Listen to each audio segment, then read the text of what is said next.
Dear friends, welcome back. ഇന്നത്തെ നമ്മുടെ topic എന്ന് വെച്ച് കഴിഞ്ഞാൽ ഒരു എൻറ്റയർലി ഡിഫറെൻറ്റ് ടോപ്പിക്കാണ്. നമ്മൾ സംസാരിക്കാൻ പോകുന്നത് നമ്മുടെ വിദ്യാഭ്യാസത്തെ പറ്റിയിട്ടാണ്. അപ്പോൾ നിങ്ങൾ വിചാരിക്കും വിദ്യാഭ്യാസത്തെ പറ്റിയിട്ട് എന്താണ് ഇത്ര വ്യത്യാസം അല്ലേ? നമ്മളിന്ന് സംസാരിക്കാൻ പോകുന്ന സിവിൽ സർവീസിനെ പറ്റിയിട്ടല്ല, നമ്മുടെ പ്രൊഫഷണൽ കോഴ്സസിനെ പറ്റിയിട്ടല്ല. നമ്മൾ സംസാരിക്കാൻ പോകുന്നത് കിൻഡർ ഗാർഡനെ പറ്റിയിട്ടാണ്, KG പറ്റിയിട്ട്, അല്ലെങ്കിൽ ഇപ്പോഴത്തെ നമ്മുടെ pre KG, Balvatika, play school, Anganwadi. ശരി, ഓക്കെ. ഞാൻ പറഞ്ഞാൽ നമ്മൾ KG തൊട്ട് പറയാം. ഓക്കെ, അംഗൻവാടി ഞാൻ വിടുന്നു, പക്ഷെ KG തൊട്ടിട്ട് പറയാം. KG എന്തുകൊണ്ടാണ് ഒരു കുട്ടിയുടെ ലൈഫിൽ ഏറ്റവും ഇമ്പോർട്ടൻ്റ് ആയിട്ടുള്ള കാര്യം എന്ന് വെച്ചാൽ നമ്മൾ പലപ്പോഴും പല പേരൻസ് അതിന് വേണ്ടത്ര ഇമ്പോർട്ടൻസ് കൊടുത്ത് കാണുന്നില്ല. പലപ്പോഴും അതിനെ അവരൊരു നെഗ്ലക്ട് ചെയ്താൽ KG അല്ലേ പോട്ടെ, അങ്ങനെ 1ാം ക്ലാസ്സിലേക്ക് ഡയറക്റ്റ്ലി എത്തിക്കാം. പൊതുവെ ആൾക്കാർ പറയണ വേറൊരു കാര്യമാണ്, അതെ അതെ. അപ്പം ഇത് IAS അല്ല, പക്ഷെ KGയിൽ നമ്മൾ ഇന്നത്തെ കാലത്ത് ശ്രദ്ധിക്കേണ്ട കുറെ കാര്യങ്ങളുണ്ട്. KG എന്തുകൊണ്ടാണ് ഇമ്പോർട്ടൻ്റ് എന്നുള്ളത്. അപ്പോൾ ആ ഒരു പോയിന്റ് ഡിസ്കസ് ചെയ്യാൻ പോകുന്നത്. ഫസ്റ്റ് ഓഫ് ഓൾ, KGയിലാണ് ഒരു കുട്ടിക്ക് നമ്മുടെ വീടിന്ന് മാറി നിന്നിട്ട് സൊസൈറ്റി എങ്ങനെയാന്നുള്ളത് ഉള്ള ഫസ്റ്റ് ഗ്ലിംസ് കിട്ടണത് ഒരു KG സ്കൂളിലാണ്, അല്ലേ? അതെ. ആദ്യം എന്താ, അച്ഛൻ, അമ്മ, ഗ്രാൻഡ് പേരൻസ് ഉണ്ടെങ്കിൽ അല്ലെങ്കിൽ ഇമ്മീഡിയറ്റ് ഫാമിലി. അത് കഴിഞ്ഞിട്ട് പുറത്തത്തെ ഒരാളെ കാണുന്നത് ഫസ്റ്റ് സ്റ്റെപ്പ് ഉള്ളത് ഈ KG സ്കൂളിലാണ്. അവിടെയാണ് ആ കുട്ടി ഫസ്റ്റ് ആയിട്ട് എന്തൊക്കെയാ സോഷ്യൽ ഇന്ററാക്ഷൻസ്, പിന്നെ ലാംഗ്വേജ്, പിന്നെ ബാക്കിയുള്ള ഇമോഷണൽ റെഗുലേഷൻസ്.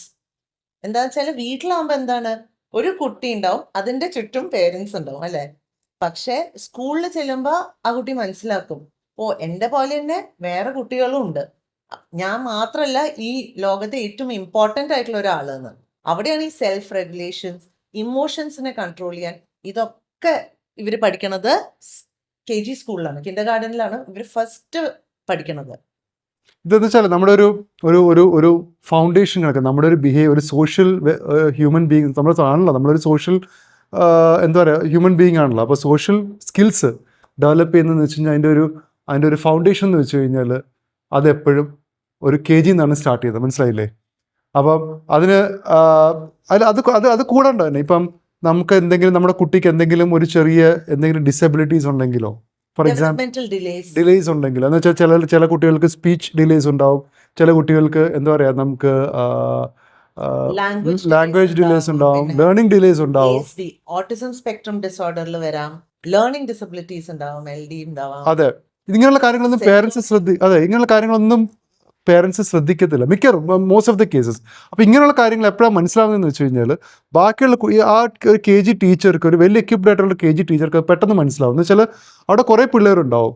അപ്പോൾ നമ്മളൊരു ഇത് കൊടുത്തു കഴിയുമ്പം അവർക്ക് മനസ്സിലാവും ഈ കുട്ടി ഇന്ന കാര്യങ്ങൾ ഗ്രാസ്പ് ചെയ്യുന്ന കുറവാണ്, അല്ലെങ്കിൽ ഈ കുട്ടിക്ക് എന്തെങ്കിലുമൊക്കെ എവിടെയാണ് ഒരു ചെറിയ ഇതുള്ളത്.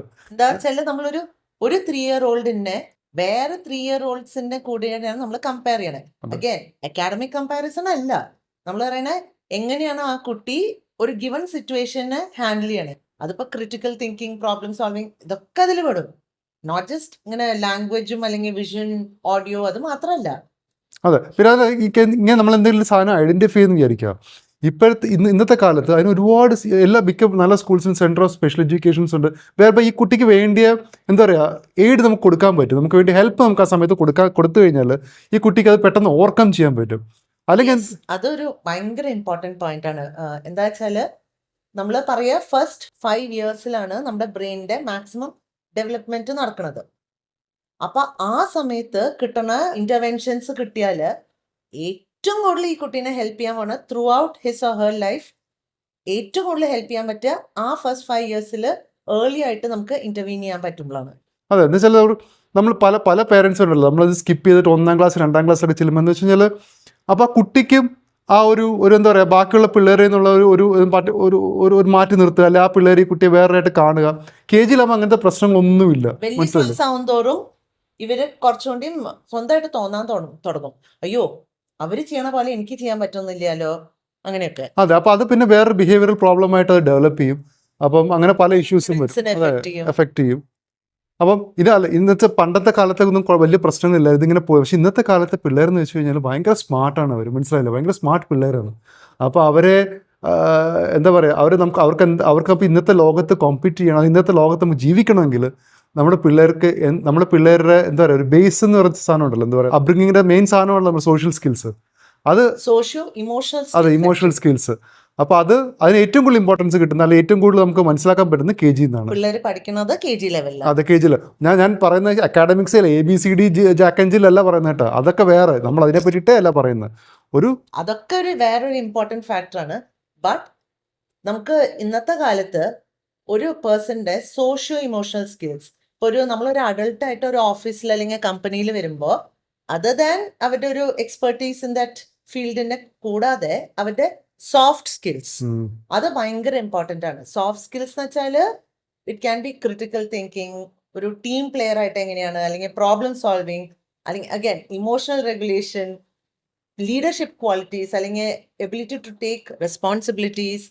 ഇതൊക്കെയാണ് ഡിസൈഡിങ് ഫാക്ടർ ആക്ച്വലി ഒരാളെ വൺ സ്റ്റെപ്പിൽ നിന്ന് നെക്സ്റ്റ് സ്റ്റെപ്പിലേക്ക് കയറ്റാൻ. നോട്ട് ജസ്റ്റ് ആ ഫീൽഡിന്റെ എക്സ്പെർട്ടീസ് മാത്രമല്ല, ഇതൊക്കെ ഇതിന്റെ ഫൗണ്ടേഷൻ, ഇത് പഠിക്കണമെന്നല്ല, പക്ഷെ ഇതിന്റെ ഫൗണ്ടേഷൻ ഇവർ പഠിക്കുന്നത് കിൻഡർ ഗാർഡൻ സെറ്റിംഗിലാണ്. എന്താണെന്ന് വെച്ചാൽ അവിടെയാണ് അവർ റിയലൈസ് ചെയ്യണേ, ഓക്കെ എനിക്ക് വേറൊരാളായിട്ട് ഷെയർ ചെയ്യാൻ പറ്റണം. അല്ലെങ്കിൽ ഒരു കുട്ടി കരയുമ്പോൾ വേറൊരു കുട്ടി അവരുടെ ഇമോഷണൽ രണ്ടും 3 year olds ആയിരിക്കും, പക്ഷെ ഒരു കുട്ടി കരയാണെങ്കിൽ ഈ കുട്ടി they will try and console, mind ചെയ്യാണ്ട് ഇരിക്കില്ല. ഒരു ഹെൽത്തി ഇമോഷണൽ സെറ്റപ്പ് ഉണ്ടെങ്കിൽ ഈ തന്നെയാണ് വലുതാവുമ്പോൾ ഒരു well emotionally regulated human being ആവുന്നത്, അഡൾട്ട് ആവുന്നത്. അതെ, അപ്പം ഇങ്ങനത്തെ ഒരുപാട് കാര്യം കുട്ടിക്ക് മനസ്സിലായില്ലേ, നല്ലൊരു KG സ്കൂളിൽ നിന്ന് മനസ്സിലാവും. അപ്പം അതുകൊണ്ട് എല്ലാ പേരൻസിനോടുള്ള നമ്മുടെ ഒരു ഇതെന്ന് സജഷൻ എന്ന് വെച്ചാൽ, അല്ലെങ്കിൽ നമ്മുടെ ഒരു റിക്വസ്റ്റ് എന്ന് വെച്ച് കഴിഞ്ഞാൽ KGക്ക് അതിൻ്റെതായ ഇമ്പോർട്ടൻസ് നിങ്ങൾ എല്ലാവരും കൊടുക്കണം.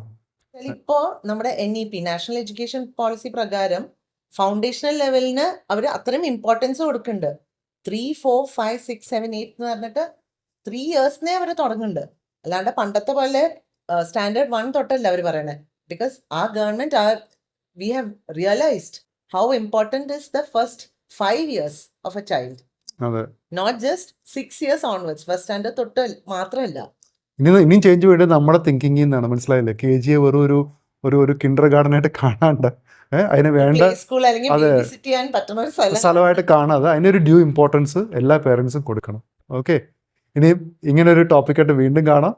അപ്പം take care, until then bye.